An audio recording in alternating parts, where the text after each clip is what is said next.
यदि वाकई में आप अपने जीवन को बदलना चाहते हैं तो ये स्पीच आपका जीवन बदल सकते हैं। लेकिन तब जब आपको लगे आपके अंदर कुछ बदलने लायक है, सिर्फ तब जब आप उन चीज़ों को वाकई में बदलोगे जिन्हें बदलने के बारे में आप महीनों सालों से सोच रहे हैं। सिर्फ तब जब नए साल के आने का इंतजार नहीं करोगे, उस चीज़ को आज से ही बदल डालोगे।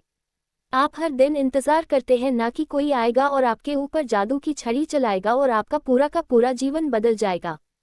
क्या वाकई में आपको लगता है कि ऐसा होगा, या सिर्फ बहानों के तले अपने जीवन को दबाए चले जा रहे हो?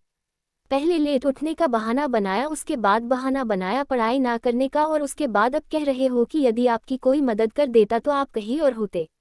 याद रखना, मूर्खों की लिस्ट में सिर्फ और सिर्फ समस्याएं होती है और समझदार की लिस्ट में उन समस्याओं का समाधान। आपको सिर्फ ये क्यों लगता है कि सिर्फ आपके जीवन में ही समस्या चल रही है, बाकी किसी और के जीवन में कोई समस्या ही नहीं है?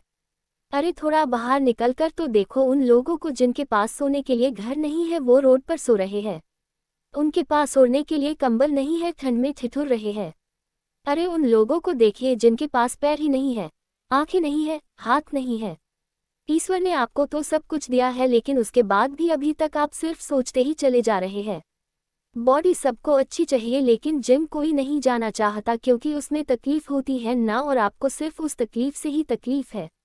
आप बिना किसी तकलीफ के अपने जीवन में आगे बढ़ना चाहते हैं। अरे चाहते तो स्टीव जॉब्स भी बहाने बना सकते थे, क्योंकि बचपन में ही उनके माता पिता ने उन्हें किसी और को गोद दे दिया था, लेकिन उन्होंने कोई बहाना नहीं बनाया और अपने जीवन में आगे बढ़े। चाहता तो वो तब बहाना बना सकते थे जब दुनिया की सबसे बड़ी कंपनी एप्पल का उन्होंने निर्माण किया और उसके बाद उन्हें अपनी ही कंपनी से भगा दिया गया।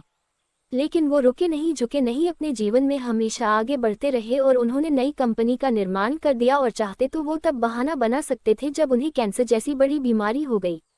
चाहते तो वो कह सकते थे कि मुझे बहुत बड़ी बीमारी है, अब मैं काम नहीं कर सकता, लेकिन उन्होंने ऐसा नहीं किया। उन्होंने एप्पल को पूरी दुनिया की सर्वश्रेष्ठ कंपनी बनाने के लिए अपना 100% दिया। मुसीबतें हर इंसान के जीवन में आती है, लेकिन जीतता वो नहीं है जो मुसीबतों को देखकर बैठ जाता है। जीतता वो है जो उन मुसीबतों का, उन समस्याओं का हल निकालता है और अपने जीवन में हमेशा आगे बढ़ता है। तो आपकी जीत तय है। आप अपने आप से पूछिए कि आप मुसीबतों के सामने डटकर खड़े रहने वाले हैं या फिर हार मानकर बैठ जाने वाले हैं। हार कर बैठ जाने वालों का ये दुनिया कभी सम्मान नहीं करती, वो कभी भी दुनिया में जीतते नहीं है, वो कभी भी दुनिया में आगे नहीं बढ़ नहीं पाते हैं। याद रखना, सिर्फ अकेले रेस में दौड़कर जीतने से अच्छा है कि 10 लोगों के साथ दौड़े और हार जाए। अरे आप अपनी काबिलियत का पता तो लगाए कि आपके अंदर क्या है और क्या नहीं।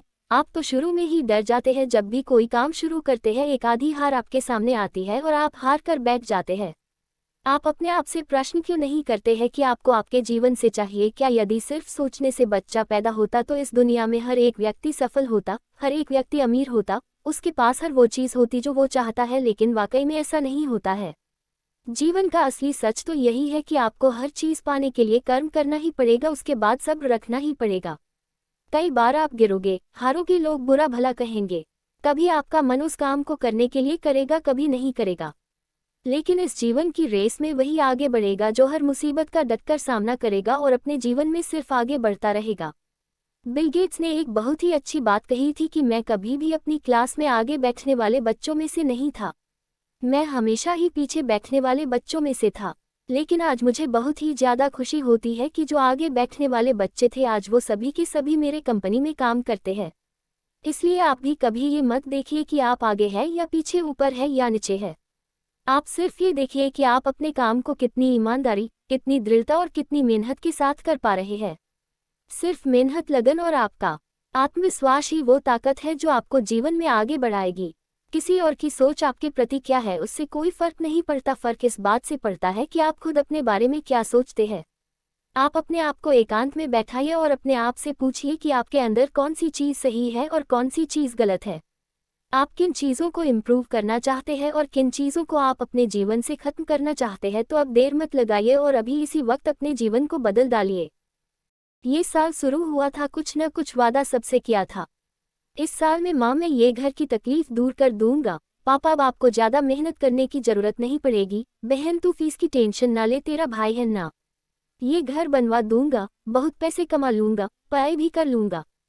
चलो वादे के अनुसार कुछ दिनों तक एकचित होकर अपने लक्ष्य के प्रति खुद को समर्पित किया। फिर जैसे जैसे दिन, हफ्ते और महीने बीते, धीरे धीरे फिर से वही आलस्य कल पर टालता हुआ मैं हर काम सोशल मीडिया और स्मार्टफोन एडिक्शन के लत में जकड़ता हुआ मेरे एक एक समय का दाम बेदाम होने लगा। पता नहीं कैसे सब जानते हुए भी इस मतलबी फरेबी लोगों के साथ फिर से अपना दिल लगा लिया। जिस जगह पर समय की बर्बादी होता हो, पल भर की खुशी के लिए वही जाकर अपना कीमती वक्त बर्बाद करने लगे। क्या सोच रहा है भाई? लगता था ना कि शुरुआत में कि बहुत टाइम है, पूरा साल है अपने पास। देखा पूरा साल निकल गया ना। मुश्किल से अब कुछ ही महीने बचे हैं तेरे पास, और हर बार की तरह इस साल भी तू पीछे है। कभी सोचा है कि कितना टाइम बचा है तेरे पास? बोलता तो सबको खूब है कि इस किराए के घर को छोड़कर खुद की एक जमीन लूंगा और एक सुंदर सा घर बनवाऊंगा और घर की तकलीफ खत्म कर दूंगा। भाई, एक घर को बनने में भी 1 साल का समय लग जाता है। कभी अपनी उम्र देखी है? खुद की इनकम देखा है? कभी खुद को कैलकुलेट किया है? तुझे वो सपनों का घर बनाने में कितना साल लग जाएगा? और सपने तो तेरे बहुत बड़े और भी है, और मानता हूँ मैं तेरे पास उसके लिए वैसे प्लान भी पड़े हैं। कोई शक नहीं मुझे तेरे सपनों पर, बस मुझे शक है तो तेरे मेहनत पर। माफ़ करना भाई, आज बहुत डीप लिख रहा हूँ, लेकिन मेरी एक और बात याद रखना, अपनी उम्र और इनकम के साथ उनकी उम्र और हेल्थ का भी ख्याल कर लेना, जिन्होंने तुझे इस धरती पर लाया, जिन्होंने तुझे ये दुनिया दिखाया, जिन्होंने तुझे इस काबिल बनाया कि जो तू सोच ले वो तू कर सके, जिनके लिए तू ये सपने देखता है खुद कामयाब होकर, जिनको सारी खुशी देना चाहता है। बस ध्यान देना मेरे दोस्त, तेरी कामयाबी का सफ़र इतना लंबा ना हो जाए कि जिसके लिए तू कामयाब होना चाहता है वही तेरे पास ना रहे। तेरी भी गिनती उस बदकिस्मती संतानों में ना हो जाए जो जीते जी अपनी अयासी और मौज मस्ती के लिए अपने भगवान को तकलीफ दे जाए। भाई, इस दुनिया में ना हर कोई एक ना एक दिन कामयाब हो ही जाता है। कामयाबी छोटी हो या बड़ी वो उसकी सोच पर करता है। किसी के लिए उसकी कामयाबी नौकरी, एक खुद का घर, किसी के लिए खुद का स्टार्टअप या खुद की कंपनी में होती है। वो निर्भर करता है उसकी सोच पर। तू भी अपनी सोच के अनुसार एक ना एक दिन वो बन जाएगा जो तू चाहता है, लेकिन वह कामयाबी किस काम की जब उसके साथ वो ना रहे जिसके लिए वो कामयाब होना चाहता है। वो कामयाबी किस काम की जो एक उम्र के बाद मिले। आज की जो एनर्जी है ना पता नहीं कल ये हो ना हो। आज जीने के लिए कितने टाइम है पता नहीं कल ये हो ना हो। आज तू जो अकेला है ना, अरे यही तो काम करने का मौका है, पता नहीं कल ये मौका मिले ना मिले। समय तो भाग रहा है दोस्त, खुद से जो वादा किया था ना उसको पूरा करने के लिए लड़ो यार, पता नहीं कल ये लड़ने की ताकत रहे ना रहे। वो कहते हैं ना समय की कदर करना सीख लो, वो ना तुम्हारी कोई कदर ही नहीं करेगा।